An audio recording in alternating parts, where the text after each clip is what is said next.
Hi YouTube, welcome back to Wtf Rc Cars. So today we have got the LOS04R rear shock mount, carbon shock mount from Injora for the Losi Micro T. As we strip this down, I'm going to probably replace this rear housing and take a look at the rear diff as well to see why, since we've fitted these diff gears, there's like tight spots. It's really weird. It's as if they've got burrs on the gears, but yeah, seems I've got to strip it down to fit this shock mount. May as well strip it down and swap out the gearbox housing that's got a snapped off screw in it.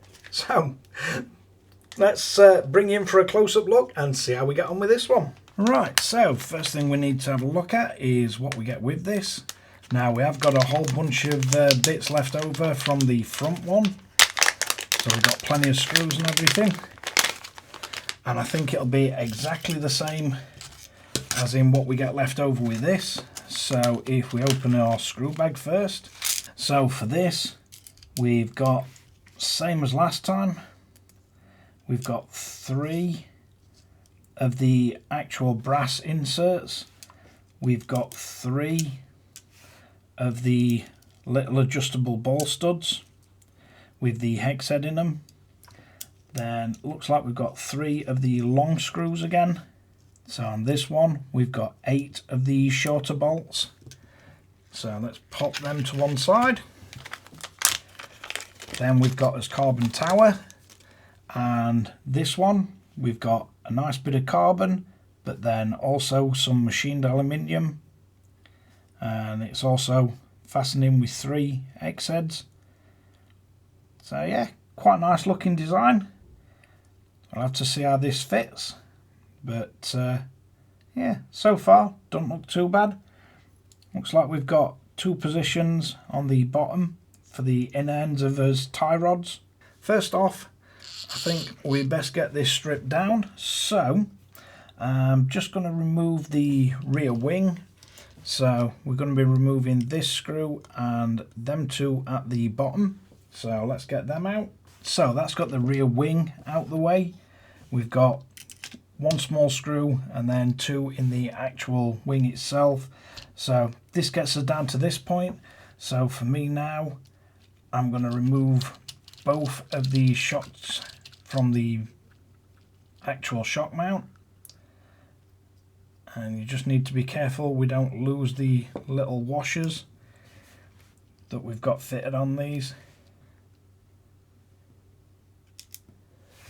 Then we've got 4 screws, so 1, 2, 3, 4, and I believe it's one of these, yeah, that one, that's sheared off on mine. No idea how it managed to do it, because it sheared off when I was undoing it. But that's 1, that's 2, and that is the 3rd one, and then you've just got to pop off your actual suspension. It's quite easy to pop these off, especially if you've got the Injora ones. They take next to nothing to get them to drop out. So basically, if you just swap in this shock mount, this is all you need it stripped down to. And then from this point we've got our new shock tower, and this is going to be going on that way round. So we should have the same mounting points for his wing and everything. If we look, we've got an extra hole in the end of here, so you've got more adjustment for the actual angle of your rear shocks, which is nice. And then if we flip this over, we've got 2 positions for the inner ball studs. Now if you've got these ball studs, which are the Injora ones, we can quickly just swap these over. And as always on these parts, I'd just go very, very gently when you're tightening these up. It really takes almost no pressure at all to shear these off, which is not great, I must admit.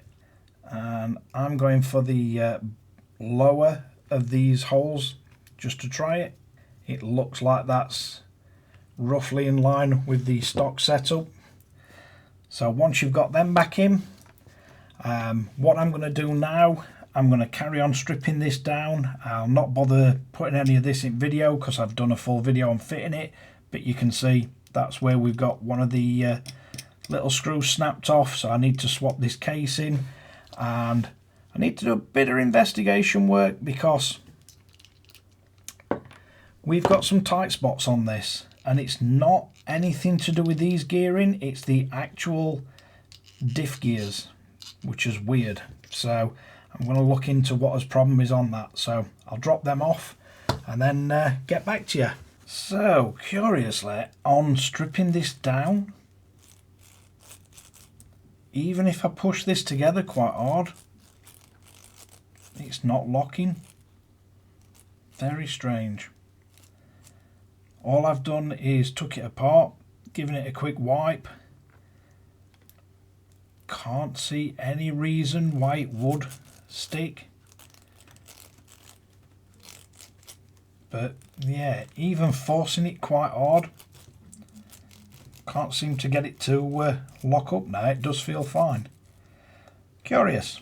But let's get the diff casing swapped. It's just this one that's got a bit stuck in it.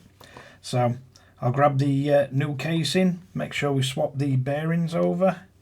Just got this little one to get out. I don't want to be leaving that one. And yeah, let's get this put back together. Well, we've now got this swapped. I can't find anything that was making the GPM gears grind up, but yeah, we'll cross that bridge when we come to it. So we've got these moved onto the back of here. So basically, we want to make sure his drive shafts are in. Then you're going to have to bring these up. I'm going to pop these on. And these Injora ones are really, really bad for popping off. I can already tell they're so weak. So before we screw this down, make sure both your drive shafts are in. So we've got the Injora tower on. There's 2 screws there, the 2 screws at back. They go in absolutely perfect. The way I've decided to go with shocks is the Injora longer screws with the GPM washers. Then I've put an Injora nut and then an Injora nut on the back, and it does line these shocks up where they want to be. There's no binding or anything on that, so that's quite nice. The last thing we've got is to put the wing back on. So if we flip this upside down, now we've got the choice of, do we go with the black screws or do we go with the Injora ones? We've got 3 of the nice silver Injora, so I think I'm going to go with these. Up to now, I've not had a silver Injora screw snap off, which is possibly making me think I want to stick with these. Seems I've had 2 of the black ones shear off already, which has not been great, but it is what it is when you're working with these tiny little RCs. They're just a constant pain. Screws snapping off. And for me, I'm always really, really careful not to over tighten anything. So that's where his last screws are going. So that is our Injora rear tower.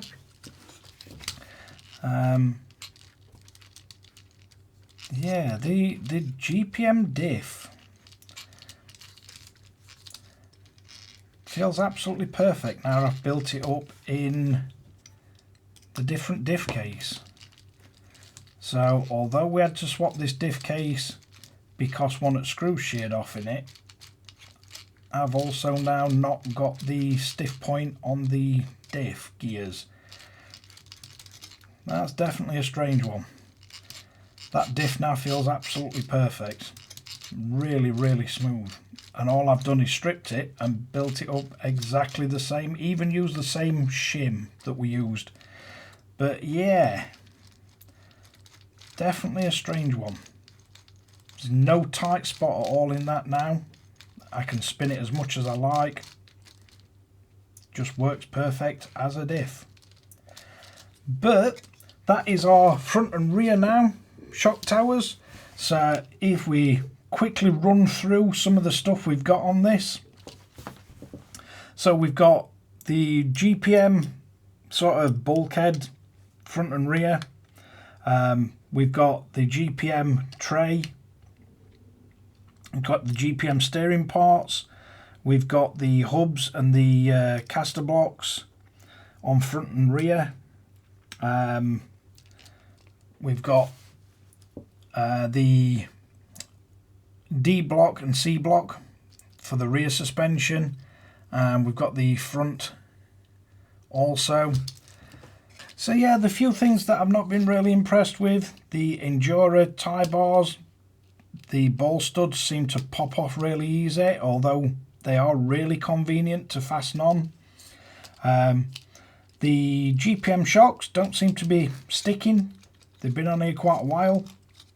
I've seen a few people say when you leave it stud they stick, but no, these seem absolutely fine. So curious choice with the GPM radio tray. How basically you have to undo these to get it to pivot up to take battery out. It kind of locks your battery in there. Bit of a weird choice. This little clip seems to work well. If you don't want the covers on so you can swap your pinions and that, just put a little body clip through. I've seen, I believe Injora do some thumb screws for these now, so that might be a nice way to go. The carbon shock tower from Injora do seem to fit absolutely fine, although you have got a little nut that could possibly get lost, so you'll have to possibly put a bit of thread lock on them once you've got them in position. You can always remove them front bottom, so it's not such a big issue. But yeah, everything else seems to work well. The weird Furytech motor that's faster in reverse than forward though, not got to the bottom of that yet. But yeah, that's the Injora rear shock tower, part carbon with an alloy base, but yeah, does fit really nice. No real issues with it, fitment at all. Nice silver screws, they seem to work okay. So yeah, let's wrap this one up. So there you have it, the Injora rear shock tower. Don't know what with this rear diff. I can't remember if I fitted the GPM or the Injora diff first. I know I've got the other one, so, and I were going to swap this, but as soon as I've stripped it and put it back together, that's now working absolutely perfect. So yeah, not sure what it were. Maybe it were the actual motor gearbox casing housing, possibly either not gone together quite right or slightly out of shape. But yeah, as it stands now, absolutely perfect diff action.